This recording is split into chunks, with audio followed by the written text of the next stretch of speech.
So I tried and I was failing miserably, and I was just really down on myself.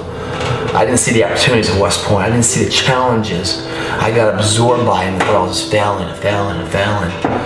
To the point one day at practice for skydiving, when you jump out, there's two chutes. There's a reserve chute that's packed by a master rigger, and then there's your main that you pack. So if you had a bad pack job and you put a pull and it doesn't open up, well then you can deploy your reserve and you still live, basically. Now if you were to jump out and you hit your head on the wind and you go unconscious and you're falling dead to the earth, there's a little computer thing called a Cypress on top of your reserve that reads how fast you're falling. And if you fall at a certain speed and you go through a certain ceiling, you know, it fires your reserve automatically. So I was at a state of depression and denial and loss. You know, very lost, and so I jumped out, put my hands in the air, and I didn't pull anything. I go, let's see if this thing works. And if it doesn't work, I'm okay with it. And I fell, I looked at my altimeter, I'm supposed to fire around 1,000 feet. The Cypress for your reserve. I plugged right through 1,000, I was like 800, maybe 700 feet, and I was like, yeah, I didn't do anything. I just looked down, and I said, no longer have any problems. You know, that's how low I was. And I felt this pull, and it fired my reserve. The coaches came running up, like, what happened? It opened? What happened? What? I made up some story, man. I was too embarrassed to tell them the truth that, you know, that I created this. As soon as I landed, I was like, the air smelled different. I thought I had a second chance for some reason. There was a purpose for me to keep going on. I started looking at the struggle, saying if I don't want to do this anymore, I can always walk away. But before I walk away, let me leave my best effort forward. Let me really give it a valiant effort here. And so if I do walk away, I leave everything here, so I don't have any piece of me left here to look back on and wonder, well, could I have done better? I didn't want to wonder it. So I went back that next evening after practice. Totally different mentality, totally different way of looking at it. Same situation, same problem, same stress, same crazy schedule, but the way I saw it was different. And I soared and exceeded and excelled in the marketplace. Graduated, you know, everything about it was awesome.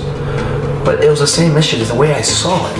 Now I'm not saying you go through a near-death experience or you try to commit suicide and if you live, then you keep on. No, it's not my, well, the theme here is that it's the way we see things. And right now, Ken, the way you're seeing it right now is that, yeah, you know, thank God for my girlfriend. If it wasn't for her, I don't have a reason to smile. You just gave yourself you just took all the power away from yourself.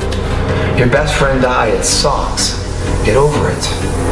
That's part of life. Yeah, I mean, I've had friends die in the military. My dog's about to die. You know, if you look at nature itself, there's a cyclical lifespan. Everything dies, and there's a winter, spring, and summer. That's life. That's how it is.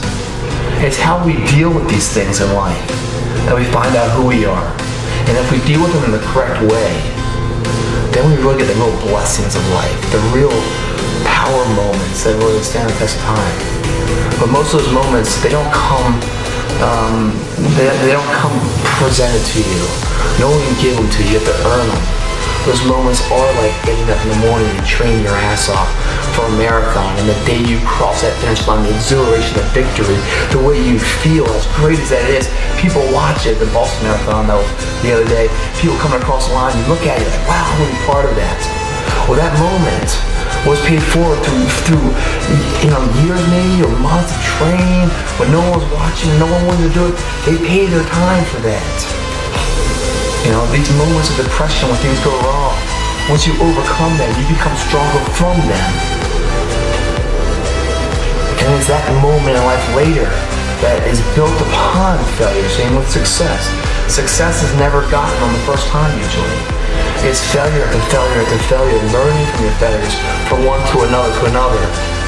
You know, trying, even if you get knocked down, you continue to try and continue to try. And ensuring you never fail to try. It's that mentality. It's the mentality, bring it on, motherfucker, I can take it. You can't break this shit. I'm stronger than you think I am. And everything you throw at me and all the hardships you throw at me, you might knock me down, but I get back up and I'll be stronger for it. It's that mentality that builds an iconic status. status that centuries from now people still talk about. The small pitfalls in life, the deaths in families, or a girl breaking up with you, getting fired from a job, losing your money. These are all lessons. They really are. They're just the presence in a way.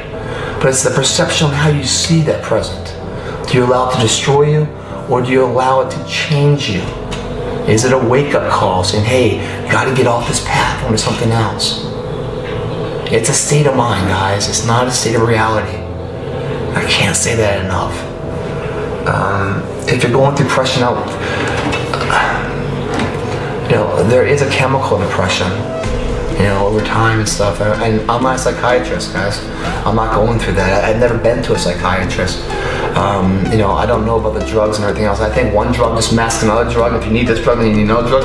And you go down this fucking drug war, If you guys seen The Wolf of Wall Street, the fucker did uppers, and he had to bring downers, and he did enough coke here. And he was just fucking drugged back and forth like playing ping pong with each other for high or low to keep it, or clean. And we take charge of ourselves. Same with supplementation and getting ready for cover shoots. People are like, hey, do you take water retention pills? Do you take steroids? Do you take this? No, I don't take any of that shit. Because I cannot rely on that every single time for success. One day my body might reject it. Or maybe I'm holding too much water, and the water pills I always use, always tell me, aren't working, and then my reputation's on the line and I can't provide. I don't like that scenario. That scenario is a busted situation. I can never repeat success that way.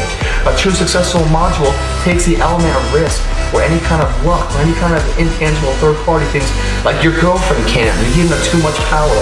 Love her, but she does not create you. You must be who you are.